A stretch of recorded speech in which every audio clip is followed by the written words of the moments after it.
All right. Welcome, everybody. I know we'll probably get a few people that are coming in as we get started. It is noon, so I want to make sure that we honor your time. Good afternoon, Realtors. My name is Amanda Lankard. I am the CEO of the Battle Creek Area Association of Realtors. Thank you for joining us to learn more about fair housing in this hour that we have together. I wanted to take a minute to say thank you to the AEs of the 7 associations that have partnered together to make this possible. The Branch County Association of Realtors, Jackson Area Association, the Mom Board, because it's way easier to say that way, Montcalm County Association, Southwestern Michigan Association, West Michigan Lakeshore, and then the West Central Association. So thank you guys. Thank you for partnering with us and sharing this with all of your members. Just a couple of housekeeping items before we get to the presentation. When you registered, you provided all of the information we need to upload your credits to CE Marketplace to receive the 1 hour of continuing education credit. Please make sure your name on your Zoom account is correct and corresponds with your license. This will save us some time having to dig through the registrations and try to match your email address and your name with that so we have the correct person. When we stop recording the presentation, your attendance will download via Zoom. So if you logged in 5 times, we will be able to see that you logged in 5 times. If you logged in for the first 5 minutes and never log in again, we'll be able to see that you logged in for only 5 minutes. Keep in mind that you need to attend for the full 50 minutes in order to get your CE credit. If you need to change your name, just right click and then click rename. You can put in your appropriate name. If you have trouble, please stay on at the end and we'll make sure that your attendance is recorded that way. So give us about a week to upload attendance to CE Marketplace. And just as a side note, we are recording this presentation today, and we will share this with each association to share with members. As we go along in the presentation, if you have a question, please post it in the Q&A, and we will get to that at the end of the presentation. During the presentation, I will be posting links in the chat. These are just helpful resources that you can copy and paste and look at later. This is the webinar version, so we will not be able to see your beautiful faces, but we do see you in the attendance list. You are muted, so you can go on with eating your lunch and paying attention to Bill's excellent presentation. So now I'm going to hand it over to our moderator for our hour together, Talia Champlin. Talia is one of our board members at our association with a passion for equity, diversity, and inclusion. And now I'm going to pass it over. Talia? Thanks so much, Amanda, and welcome everyone. I am awed by the number of people that have chosen to take this excellent, although possibly painful, opportunity to look at the way we do business. And we have with us today Bill Dedman, one of the lead reporters on Newsday's undercover investigation of racial steering by real estate agents. He designed the hidden camera project called Long Island Divided, which showed agents reinforcing racial segregation through illegal steering of home buyers. The project has launched investigations by state and federal authorities and several steps by the National Association of Realtors to increase awareness of fair housing issues. And Amanda's going to be sharing some information for you. Newsday's team received several national awards for their work, including a Peabody Award. Long Island Divided and its 40-minute documentary film, Testing the Divide, are online. And Amanda, will you please put that link into the chat? Bill is a Pulitzer Prize winning investigative reporter and #1 best-selling author of the autobiography Empty Mansions. He received the 1989 Pulitzer Prize in investigative reporting for his book for his work at the Atlanta Journal-Constitution on the Color of Money, his series on racial discrimination by home lenders in middle-income Black neighborhoods. Bill's going to address us on how the tests of real estate agents were conducted, the major findings, what agents can do to ensure fair treatment of consumers, and what training and resources are available. Bill, thank you for being with us today. Thank you, Tara, and Amanda, and everyone in Battle Creek area. I'm hoping that we can dive right into looking together at some snippets of our Newsday video of agents in action, perhaps not on their best days, admittedly. It's been surprising and gratifying that so many real estate associations have taken up our investigation as a challenge, as something to think through. I'm hoping that together we can discuss some of the implications of this investigation. We can talk about schools, we can talk about new training opportunities, but also I'm hoping that we'll examine some of the fixes, some of the things that you would think might solve this problem, and to think together about how far they might take us. I know that you, as real estate professionals, you'll have your own reactions and thoughts. I'm hoping that you'll post questions, and I'm hoping that this will be not just helpful to you, but challenging, something for you to think about and to take action on when you get back together with your team. Bill, you won the Pulitzer Prize for an investigation into mortgage lending practices. I thought it might be interesting for our viewers to hear a brief summary of that investigation, as well as how long you've been doing this and the breadth of it. Well, the stories in the Atlanta newspapers were called The Color of Money. They were about redlining, the practice of mortgage lenders doing business on one part of the map, but not another. This was back in the late 1980s.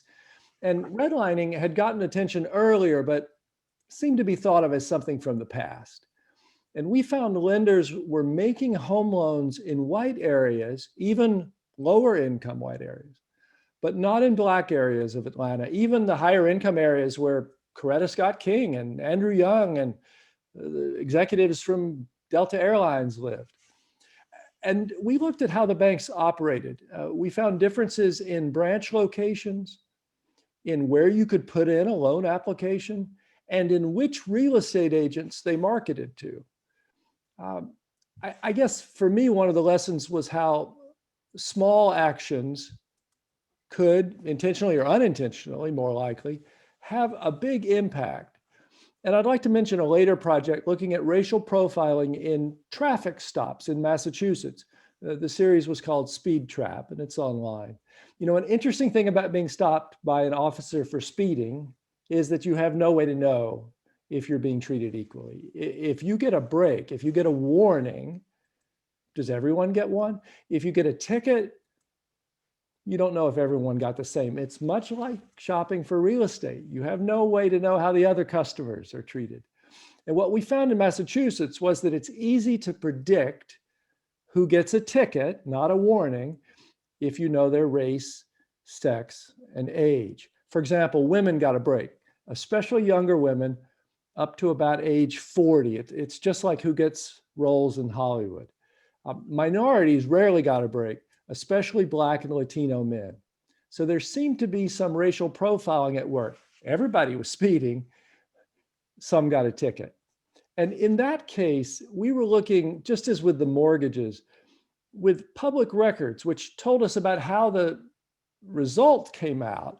And then we pushed to look and see how the system was organized.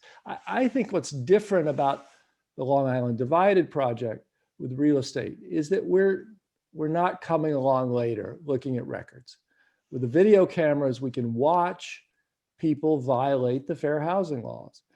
I also think it matters that we name names. The other stories were about systemic, widespread issues as this is, but those in their impact sort of focused on the banks or the police. But here you can see specific agents and their faces and the logos of their brokerages. And I think that made a difference in the impact. The Newsday investigation has become the most prominent example of the existence of race-based bias in real estate. Why did Newsday start the investigation in the beginning? That's a very good question. Now Long Island is a huge area stretching east of New York City, 2 counties with almost 3 million people. And it's a heavily segregated suburb, perhaps the most heavily segregated in the country. What I mean by that is that there's, like in a lot of parts of America, there's a lot of diversity overall, people of all races and nationalities. But especially African Americans of whatever wealth are concentrated in only a few communities. More than half the African Americans on Long Island live in only 8 out of more than 200 communities. We had long heard also anecdotes, stories from Black homebuyers, even our own colleagues at the Newsday staff, encountering problems when they tried to shop for a home in white or in somewhat integrated areas. And we were familiar with the idea of testing, sending out pairs of home buyers or renters. It's usually done by fair housing groups and state and federal regulators. It's really the only way to see how 2 different customers are treated. Now, we also noticed that an anniversary was coming up, the 50th anniversary of the Fair Housing Act.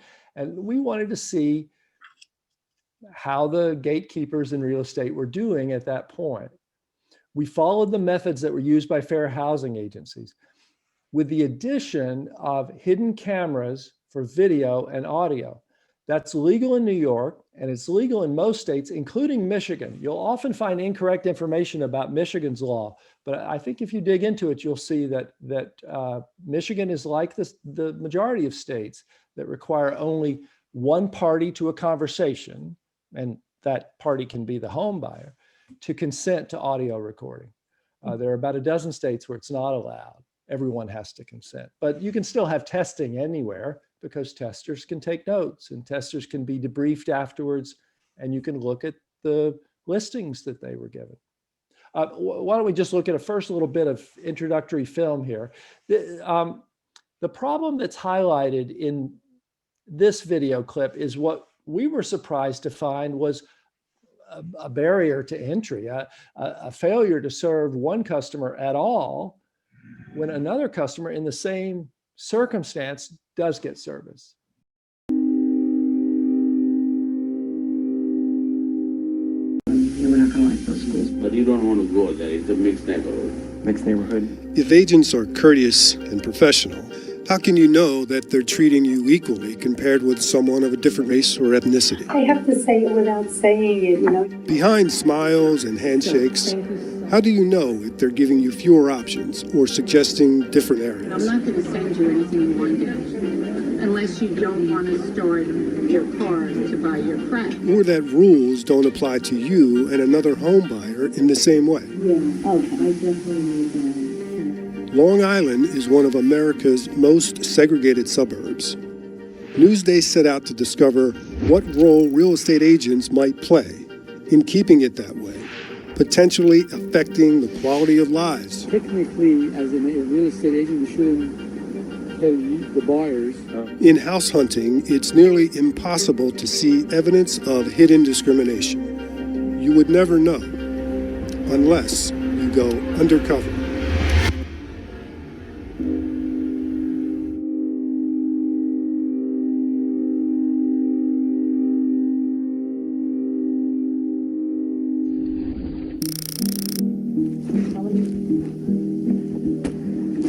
In one test, Johnny Mae Alston was the black tester and Cindy Parry was the white tester, and they met with Anne-Marie Quealy-Bichon at Signature Premier Properties office in Cold Spring Harbor. They asked for the same thing. As often happens, the agent discussed getting pre-qualified or pre-approved for a mortgage by a bank, showing how much a buyer can spend on a house. You pre-qualified, I asked. My husband's working with somebody in a bank. We've done some preliminary talks, about getting pre-approved. Neither had been pre-approved or pre-qualified. Here's what the agent told the black tester.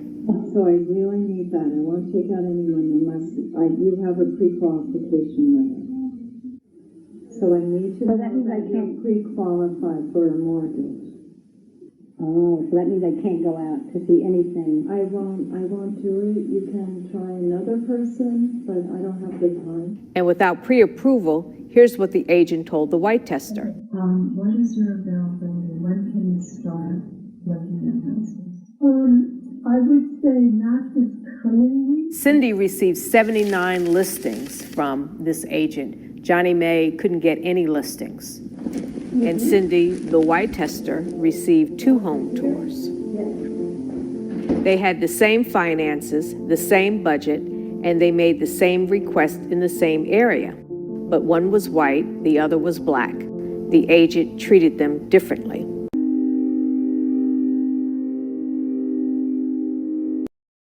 So, Bill, can you give us a summary of the tests? Who was tested and what were the general outcomes?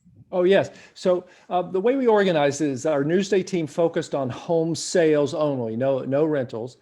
And we sent out first-time home buyers, one at a time, to see the same agent. We'd send a white home buyer shopping for his or her family, and separately an Asian home buyer, or white and then black, or white and then Hispanic. And we would mix up which one would go first. The testers gave the agent the same circumstances and constraints on their home search. So they were following the same script. These were first-time home buyers, so selling another property is not an issue. We chose people of the same gender and roughly the same age. They were dressed in the same business casual style. We chose purses. I shopped at Nordstrom for purses for the women in a similar style. We chose the shirts for the men to wear. They would ask about the same geographic area within 30 minutes of downtown or 20 minutes from this community. They were looking for the same number of bedrooms and had the same family size. And they would give the same stated price range.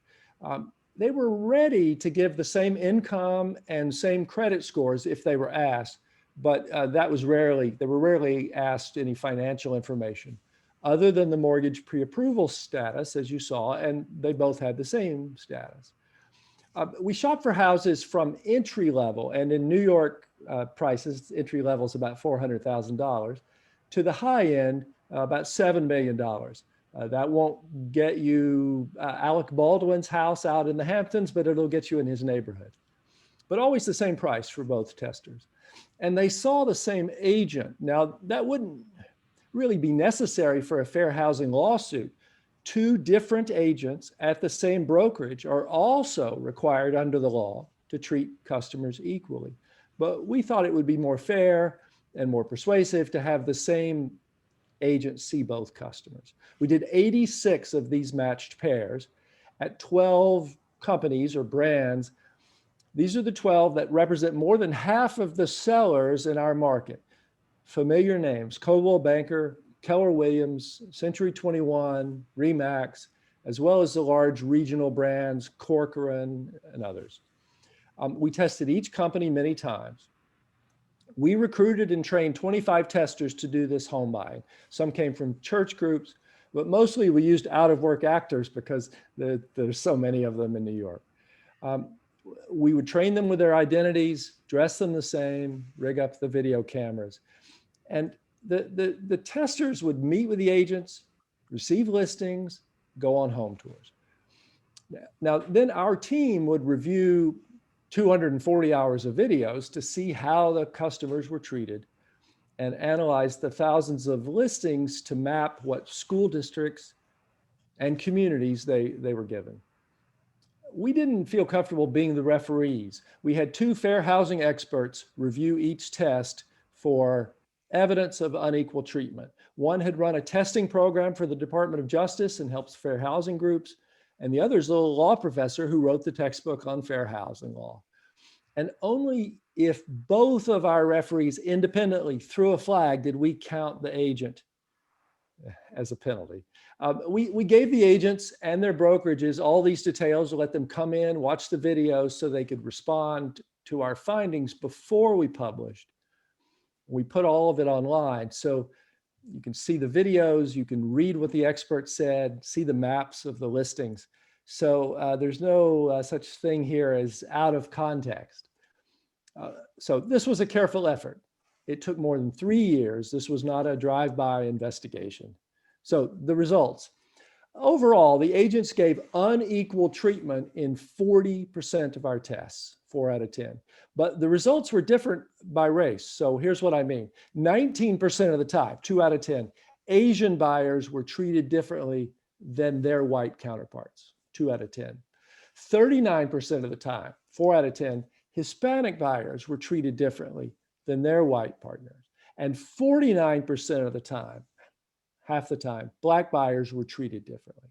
Now, most of the attention has been on that high difference for Black customers because of historic discrimination. But I would say don't lose sight of the rest. If 4 out of 10 Hispanic buyers or 2 out of 10 Asian buyers are being treated poorly half a century after the civil rights laws were passed, then those are high numbers as well. 2 companies out of the 12 passed all their tests, 2 local companies. It's fair to say that most of these major national and regional real estate companies were contributing to the racial segregation in our suburbs. I guess the question you have to ask yourself is, would the results be the same or different if we repeated the tests in Battle Creek or Lansing or Cleveland, Ohio? Most of the disparities were caused by what we'd call steering. We'll talk more about steering, but to give you an idea of what we saw, Black buyers would get fewer listings the wider the area. So if both buyers were asking about an area, the wider the parts of that, the neighborhoods, the school districts, the fewer listings the Black buyer would get in that area. Overall, 1 out of 4 of our minority home buyers were directed into different communities, different school districts altogether than their white counterparts. Along with that, there were agents who refused to serve customers, usually, as you saw, because of pre-approval. Both buyers had no pre-approval, but that was a barrier for only one. Also, some agents wouldn't help our Black or Hispanic buyer unless they signed an exclusive contract, but the agent didn't require a contract of our white buyer. We were surprised, there were also inappropriate comments by agents, almost always said to our white home buyers. Minority buyers got a smile and rarely heard anything inappropriate. They would come back to our office and say, "She was so nice." Here's a video clip highlighting the problem of inappropriate comments.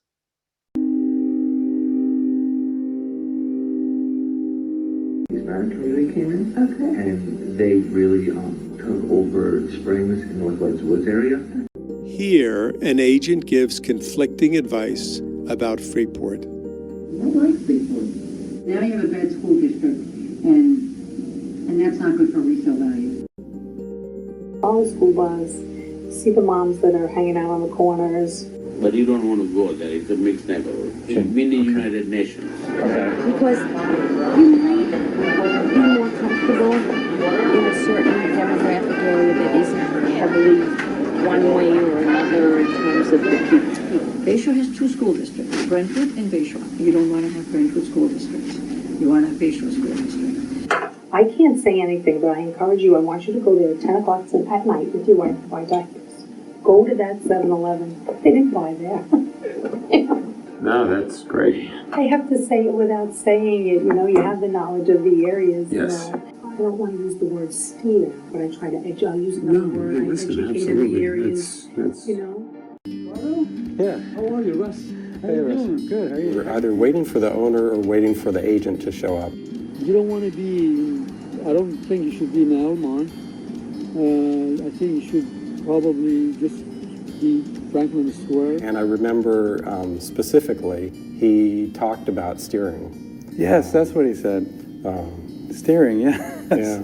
And in the same breath, he mentioned, well, steering's bad, but this is what I'm going to do. There's something called steering. No steering, you know, like steering. Oh, like a car or something? No, like a horse, you know.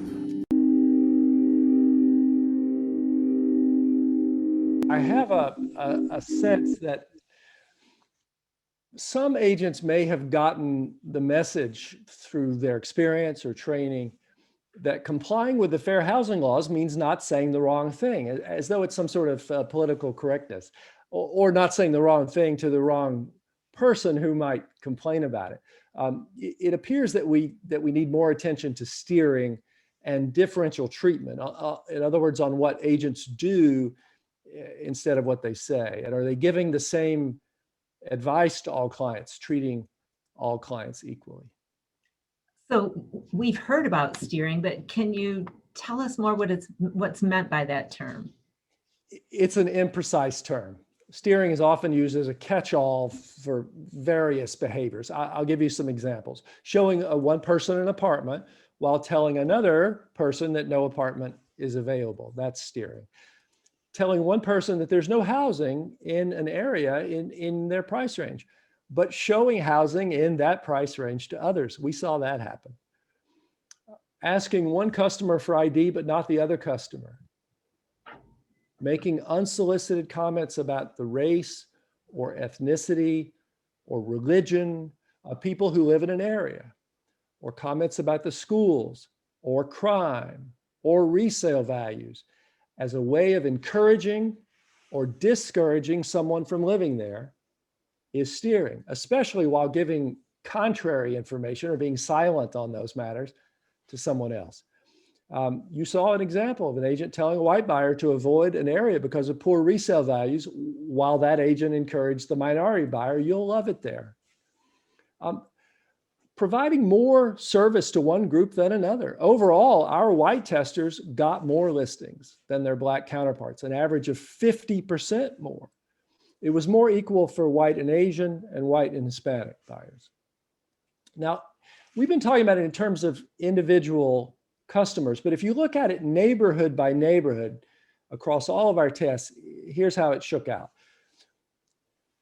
There are some mostly white communities on Long Island, many of them, where nearly all of the listings that were given to either buyer were given to the white buyer. So minorities were in effect shut out or steered around those communities. But then we were surprised to see we also had minority communities, especially those 8 with any sizable black population, where no one got listings, although homes were for sale in the price range. These are the communities with the black population on Long Island, and the agents steered around those for everyone.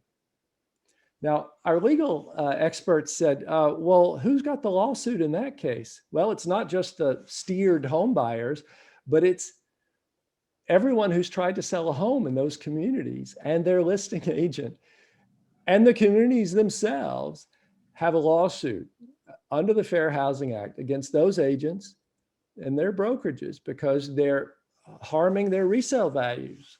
They're harming the equity in their homes, the money that you use to send the grandkids to college. We're not saying that real estate agents created segregated suburbs. You may have read Richard Rothstein's wonderful book, The Color of Law, and many of you have heard him speak.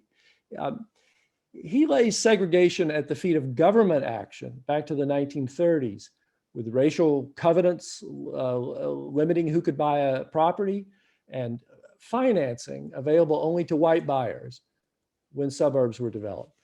So Professor Rothstein is focused on the government action, not the actions of lenders or appraisers or agents.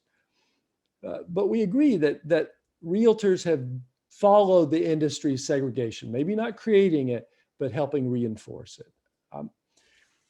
Here's a video clip that has just sort of a classic example of steering. One man shopping for his wife and teenager are warned away from living in an area, while another man shopping for his wife and teenager are told that it's a good place to live.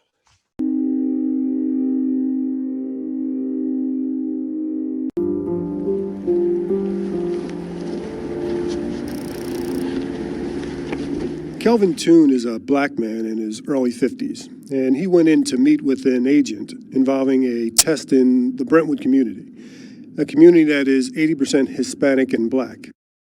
The agent communicated to Kelvin, our black tester, that she enjoyed meeting with clients from the Brentwood area. Every time I get a new listing in Brentwood or a new client, I get so excited because they're the nicest people. When we sent Kelvin's counterpart in to meet with the same agent, the white tester was actually warned about Brentwood not being a nice place. The nursing home we need to be near is in Brentwood. Okay. And so we found a couple that are in Brentwood. Pretty close to each other. Okay. And it just seemed like those would be handy also for going Do you want to to visit. give me them and I'll look into them for you? Or? Yeah, I can do that. That warning came later to the white testers saying there was concern about gang activity going on in Brentwood.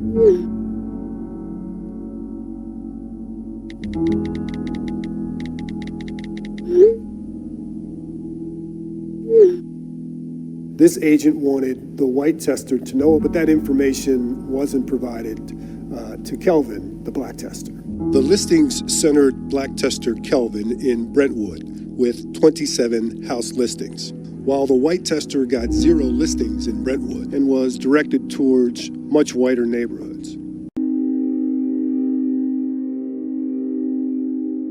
Do you think the agents included in the documentary were knowingly steering? I mean, I guess we can assume from the statement of some of them that they were, but do you think some of it is unconscious bias? I think this is an important question. The first point is that it doesn't matter. The Fair Housing Act and the local laws cover behavior, not thoughts or motives. The law is not a mind reader, and neither are journalists. If an agent is treating one person better than another similarly situated person, and the difference between them is one of the 7 categories in the Fair Housing Act, they violated the law.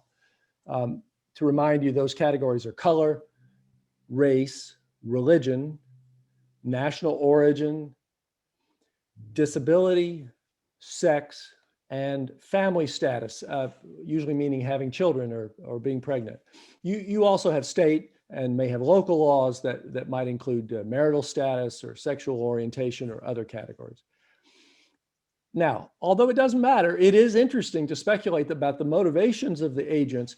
If you're going to fix something, it's useful to think about why it might be happening. Some agents may, in effect, be profiling, assuming that the person of color can't really afford homes in that price range that they've given, or won't qualify for the mortgage and will be wasting the agent's time, while accepting the same price range without question from a white buyer. One of the tricky things about profiling is that it's so ineffective. We usually talk about profiling as though it's a shortcut to success, but as though it's some sort of politically incorrect thing. But experts say the real problem with profiling is that it doesn't work. Let's say you want to stop school shootings. Who plays video games or dresses a certain way is not a good way to identify a school shooter. Warning people not to be in the school cafeteria at noon on Wednesday and acquiring weapons, that's a good indication. Religion is not a good way to identify who will be a terrorist. Race is not a good way to identify which customers can afford a home. You leave too much money on the table. Or to put it another way, a profile, any profile, will cover too many good people and not all of the bad people. So it's ineffective policing, it's ineffective counterterrorism work, and it's ineffective real estate sales. Besides, it's illegal. Now, some agents may think that they'll make money faster with less effort if they show people homes where you'll feel comfortable. You heard an agent say that. But why assume that people want segregated neighborhoods? And besides, it's illegal.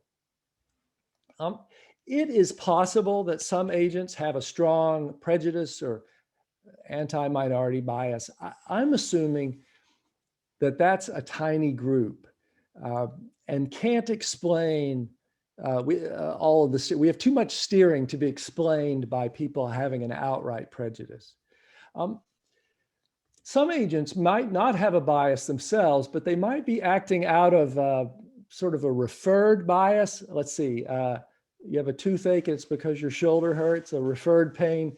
That is, they might be bowing to a bias that others have or that they expect others to have. Maybe they think a seller would be angry if the agent brought minority buyers to their home or into the neighborhood. or they might think that the neighbors will be angry, and those neighbors are potential customers as sellers. Or an agent might think that appraisers or lenders might be biased. And there's evidence for that. You may have seen the recent study, which included the example of the family that raised their home value $100,000 by taking down the pictures of the Black relatives. Again, none of that matters. You know, who's biased and who's not is in a way a diversion. It's easy to apply all the heat to the question, who's racist in our office, or are they accusing us of being racist? It's not very productive. It's more productive to apply light to the question, how does it work in our office? Do we have procedures in place to make sure that everybody is treated fairly? Because under the law, it's what you do that counts.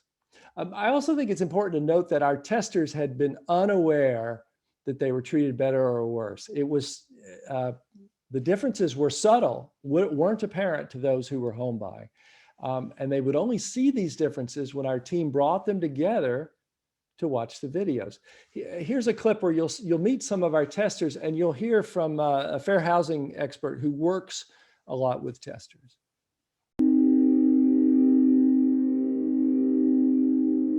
It almost makes me wish that the racism is more explicit so that I would know about it.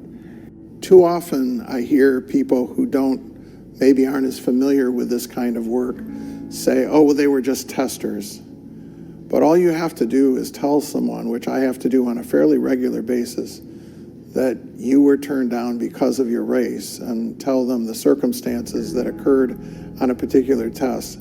And you will see just how real and painful that injury is. Elmont, you know, it's okay, it's good, you're very close to the city. Some of them are not as nice, you know, Elmont. I do remember him, he was nice, and I do remember him pointing out on the map. Oh, he loved that map, I remember that. Yeah, he had the map, and he's like, you know. Some of these towns, in my opinion, are not necessarily the greatest in terms of school districts, safety, you know, crime, resale.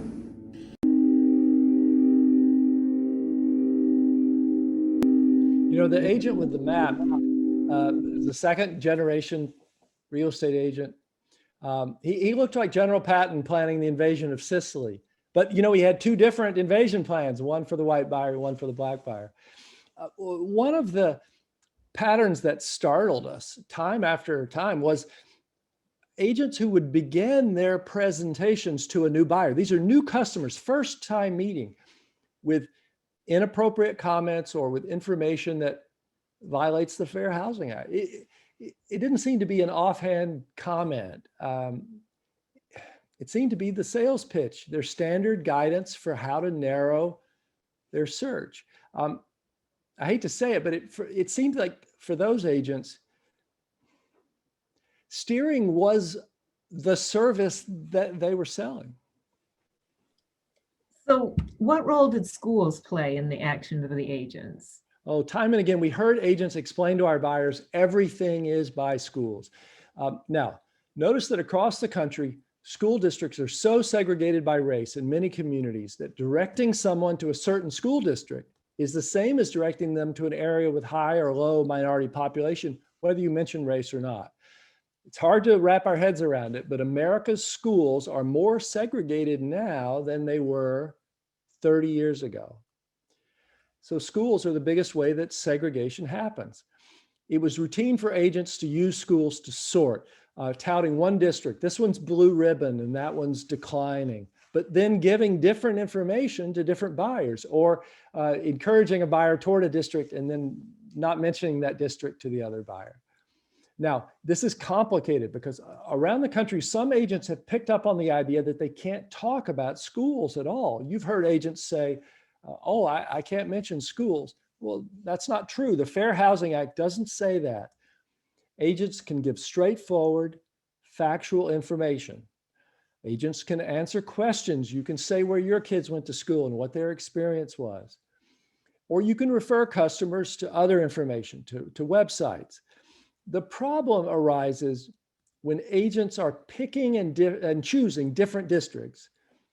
especially for different customers, or making comments about the demographics in schools to steer customers. Here's a discussion of schools from our video.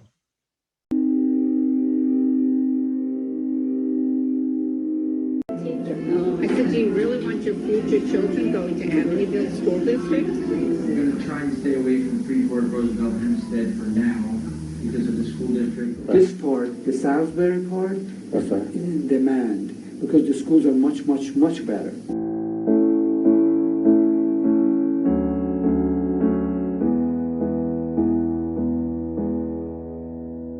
In Newsday's 86-paired tests, agents often applied a laser-like focus on school districts, highlighting their perceived quality when recommending places that house hunters should consider buying or avoid.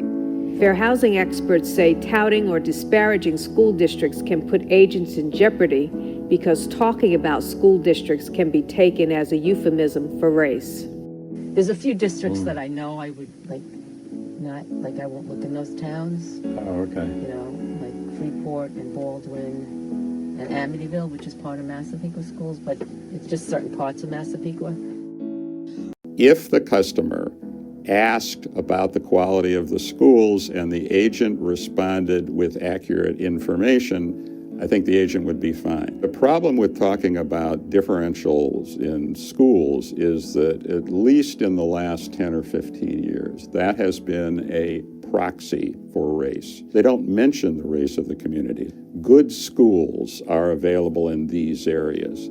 Those areas I'd stay away from because they have poor schools. I want to ask, did you tell that to the other tester? If you're only giving that information to one tester of the two and the only difference is the race, then you've provided what I call differential service. If you're in Massapequa, you only want school district 23. Okay. You don't want 6 in Massapequa because that takes in Amityville and you're not going to like those schools.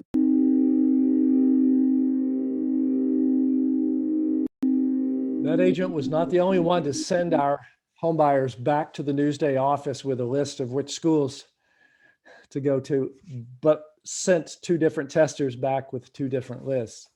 Now, this gets complicated, as I said. It must be okay, right, to refer customers to websites that rank schools by test scores. Well, write this on the blackboard 100 times. School test scores don't tell you how good a school is. School test scores don't tell you how good a school is. School test scores tell you mostly how educated are the parents who send their kids to that school. Wealth is a very good predictor of education in America. Race in America is a very good predictor of education and wealth. So a, quote, high-performing school is often one with higher wealth parents. And a school with lower test scores might actually be the higher performing one because it's bringing up the scores of students who are growing up with fewer advantages. I told you it was complicated. Just recently, greatschools.org, the school ranking website that many realtors use, has realized this pitfall. This summer, it announced that it's changing its ratings, especially in states where it was basing its ratings entirely on test scores because it realizes that that perpetuates segregation. NAR has spoken up in favor of this change. So what should agents do? You can answer factual questions, but realize that you get into a gray area when you get beyond any sort of objective criteria. They have a music program or they don't. They have a good lacrosse team. Those are objective criteria. But when you start to use labels such as good or nice or high performing, or to respond to customers who are throwing out those labels, that's when you start to get into trouble. So what was the reaction of the real estate industry? A little explosion. New York started investigations, first of all, and those are continuing. Often I'm asked what happened to the agents in the videos. It's too soon to know. The agents and their brokers were called to testify before a state Senate committee hearing. And you can watch that video online. And some handled it well. And they said, well, we hadn't understood that we were violating the law. And the senators were very nice to them. But others said that they, every one of the brokers at the hearing said, we've reviewed this and we find that our agent didn't break the law. Everyone said, we think everything's just fine with this. The agent who said, follow the school bus, see the mothers who are waiting on the corners to meet the bus, she was asked, why did you say that? And she said, well, I just meant for the customers to know where the bus routes were. And the agent who said the Hispanics are taking over this neighborhood, he said he meant that in a positive way. One senator told him, well, on behalf of everyone with a brain, I'd like to tell you how ridiculous you sound. The most surprising part of the hearing, I thought, besides the broker reaction, was that the chairman of Realogy, the real estate company that owns the brands Coldwell Banker, Century 21, Sotheby's International, Ryan Gorman said, we should be testing ourselves. If you want to stop speeding, you turn on the radar. And he said, we're going to start self-testing. And NAR has spoken up and saying, we'll help you. That would be a huge change. Also, HUD's enforcement division at the federal level has talked about stepping up enforcement and more testing. That seemed very unlikely under the administration as we speak on a Tuesday, but that might change on Wednesday afternoon. So based on your investigations, what do you think are the best ways to combat racism in real estate? Well, I think it's important to look at what the National Association of Realtors has put forward. It's worth discussing. A couple of weeks before our stories landed, NAR hired a new director of fair housing policy, Brian Green, who came from HUD's fair housing efforts. So he'd been on the job 2 weeks. Welcome to the new job, Brian.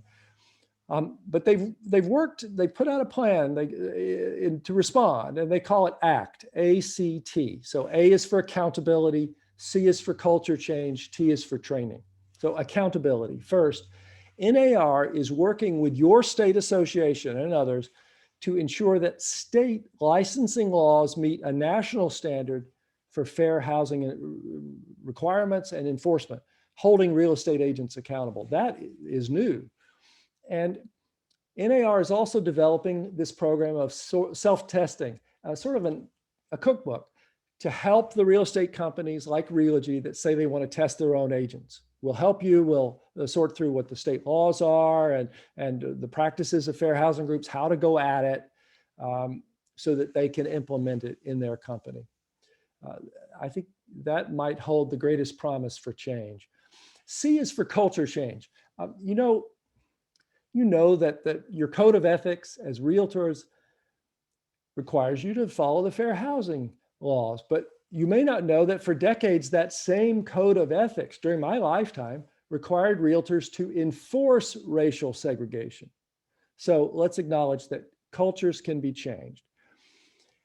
There is a long tradition in American housing of redlining, of blockbusting, of racial covenants, of deeds, of predatory subprime lending that strips home equity out of minority neighborhoods. These are not just historical facts, but their effects continue today because that's makes a difference in how people can create wealth and what money is available to send the kids to college. So NAR says, we think changing the culture is probably the most difficult part. You can read online, and we'll share the link, a document called NAR's Fair Housing Declaration, which is sort of a personal statement of commitment to fair treatment. I think it's brief, it's worth reading. And NAR is talking more about schools because they recognize that schools are the hardest part of this, giving agents good advice. And they've got a group working on how to improve information about schools that can be shared without perpetuating segregation. Finally, T stands for training. Newsday's team found that the classes that were already required in New York for every realtor were very weak and jokey, hardly mentioned steering. The New York Association suspended its fair housing training and is rewriting the curriculum. Also, NAR has new training material. It has spread a film about implicit bias. It's producing a 3-hour course for brokers. It's not out yet, but it's a 3-hour course for brokers on implicit bias. And those brokers would then be expected to teach the courts to their own agents using those materials. And as many of you know, recently NAR rolled out a game or a simulation called Fairhaven, and we'll share the link to that. It's a game. It lets you go through and make choices and experience the pitfalls of fair housing as you go through the home search and purchase process. It's also, I think, interesting that NAR is making a film about good role models, realtors who follow the best practices and treat everybody equally and prosper while doing it. I would say all that seems useful. I would add a layman's perspective from having watched, like an air traffic controller, sending the testers out and having them come back. We discussed how would we stop steering if we were running a brokerage? And we're laymen. But it was clear to us that agents didn't have rigorous standards for what they do and don't do with every customer. It was not unusual to see two customers come back from the same agent, one with a fat folder of information and one with a skinny folder. You can fix that. If we give some customers the brochure on the school districts, give it to everybody. If you're asking a customer about ID, ask everybody, or nobody.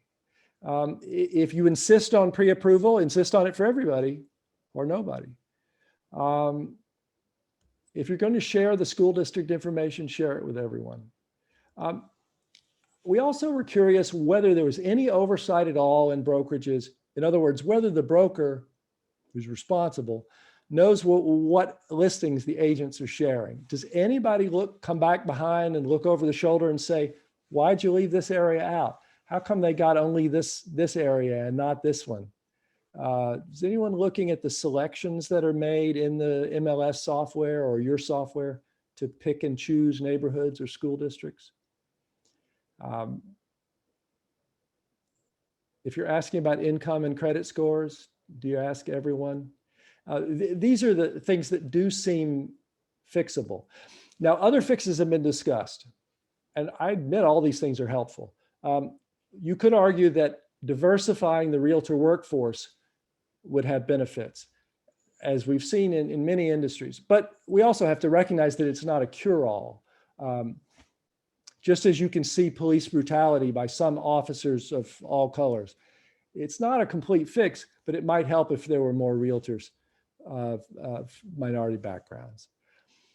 You could argue that a fix is adding offices in minority areas. We noted that our companies, 12 companies, had not a single office in the areas with minority population. And therefore, the agents seemed unfamiliar with those areas, didn't represent many sellers in those areas, and weren't comfortable sending buyers of whatever race to those areas.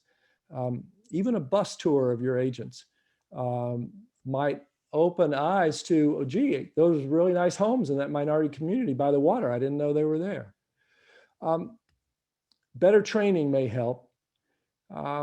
NAR's sort of ultimate, basic, simple guidelines are this for you. Give customers listings based on their objective criteria: home size, number of bedrooms, not on vague terms such as nice neighborhood or good schools or safe. Pay attention to unconscious bias, NAR suggests. When evaluating what a customer wants, ask yourself why you may have eliminated certain areas. I would add, as a layman, why eliminate areas at all? If we gave customers access to all the listings within their price range, with the right number of bedrooms, the right distance from where they want to be, we wouldn't have steering.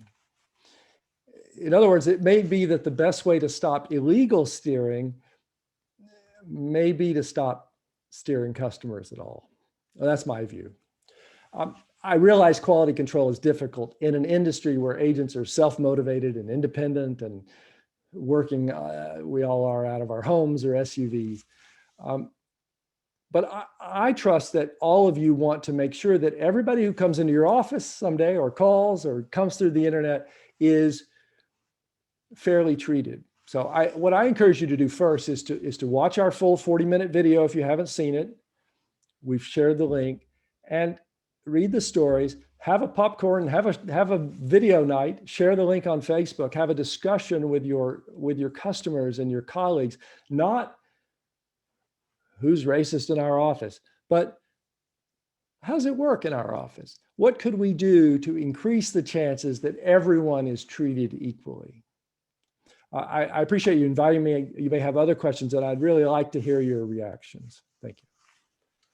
So I can say that I've had my eyes opened by this material, and although it's painful and honestly embarrassing, I thank you for the opportunity to learn. Amanda has been watching the chat for questions, and I'd like to turn it over to Amanda now.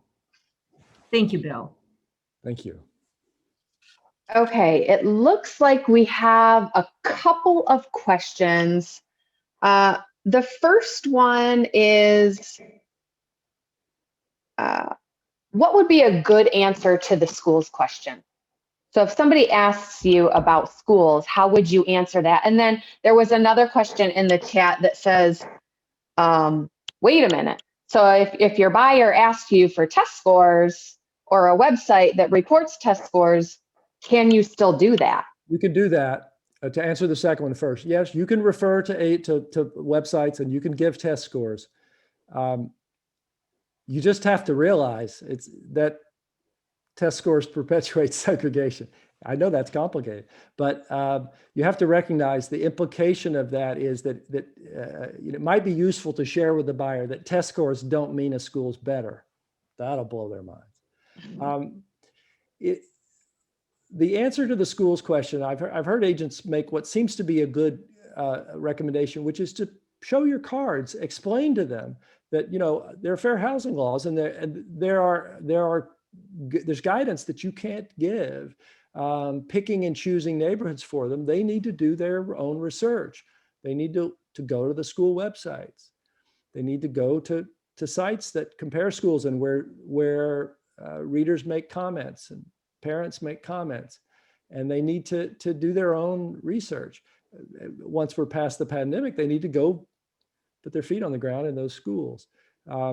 It's okay to say to them what you can't say. Tell them that there are limits for good reason on what information you can share. Also, we found that a lot of the websites are sort of flawed. For example, local crime information is not available in New York. You can't get it by neighborhood or community, but there were sites that were purporting to say which communities had higher crime rates. It was bogus.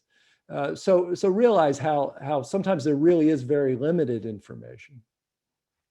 And of course, your buyers have different desires. What are you interested in a school is a reasonable question. Do your kids play sports? Are you looking for a school known for the arts? Tell me about your needs in a school. We'll find you the schools that have all those programs. You can have that conversation all day long. Thank you. The other question was, it was about the agents. And it appeared, although I think I saw one other agent of color, but it appeared that they were mostly white agents that were being tested. Well, it's an interesting question. I think most of the agents were white. I think that there was a fair number of agents of color, and you saw steering in the videos, the agent, South Asian agent, I think, who says, it's a United Nations, don't go there. I find this an interesting question. First of all, we didn't choose the agents. The brokerages chose the agents. Whoever was taking walk-ins or calls or internet contacts was the agent in our test. So we didn't pick them, they did. But also, I think sometimes people ask about race. I'm sure it's not the reason you asked, but I'm going to mention that sometimes people ask about the race of the agents as a way of deflecting. Some people have an idea that if agents of color do it, it proves that it wasn't wrong for white agents to do it. I've heard people suggest that.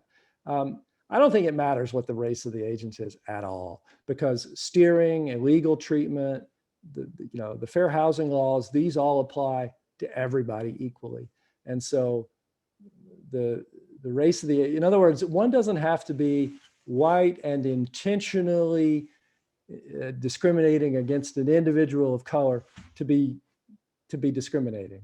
It's how you treat everybody, and it makes no difference whatsoever what the race is of the agents.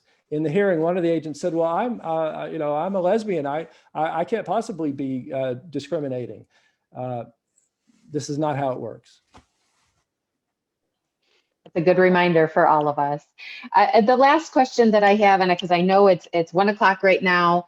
So if a buyer requests that they do not want to see houses in a certain area, they can do that. Okay? Yeah, you can say, right, because it's buyer generated, correct? It makes no difference. And if an agent says, even if the buyer says why they're doing it, you can say, hey, well, that's outside of bounds. We're not going to talk about race or religion or whatever. But let's say a buyer, they're an Orthodox Jew and they want to be near the temple so they can walk on Saturday. And so they want to shop in that area. That's entirely their choice and entirely appropriate for them to do. People can make their own choices for whatever reason they want to make as buyers. The Fair Housing Act is an act that controls, it puts boundaries on your behavior, not theirs. Thank you. So I think that is all, those are all of the questions that we have. So very kind. I really appreciate you hosting this and giving us a chance to talk. Yeah, thank you for being here. And thanks to everybody for taking the time out of your busy schedules to learn about this important issue. As you know, fair housing is not only the law, but it's vitally important to families, communities, and our economy. As a reminder, we will share this recording with your association AEs, and we will email the video and all of the links in the chat out to you. Once again, thank you to the 7 other associations that partnered to provide this opportunity. And if you get a minute, just send them an email and say thank you. That's just my reminder for all of our wonderful AEs out there. Thank you, Bill, for sharing this investigation and for how we can improve as real estate agents and as realtors in our industry. And thank you, Talia, for facilitating us through our time together. Bill, thank you so much. As I mentioned earlier, there were parts of the document and the presentation that were challenging and disheartening and maybe even a little close to home. But when I saw the testers be faced with the fact that they got different treatment, and you realize that you hurt people when you steer, it's a strong motivator to clean up your act. So I'm very grateful. I put a lot of faith in the role playing. I think it's a great idea that they put the Fair Haven simulation together. I encourage everybody to put the hour in to go through that. It's good. Thank you.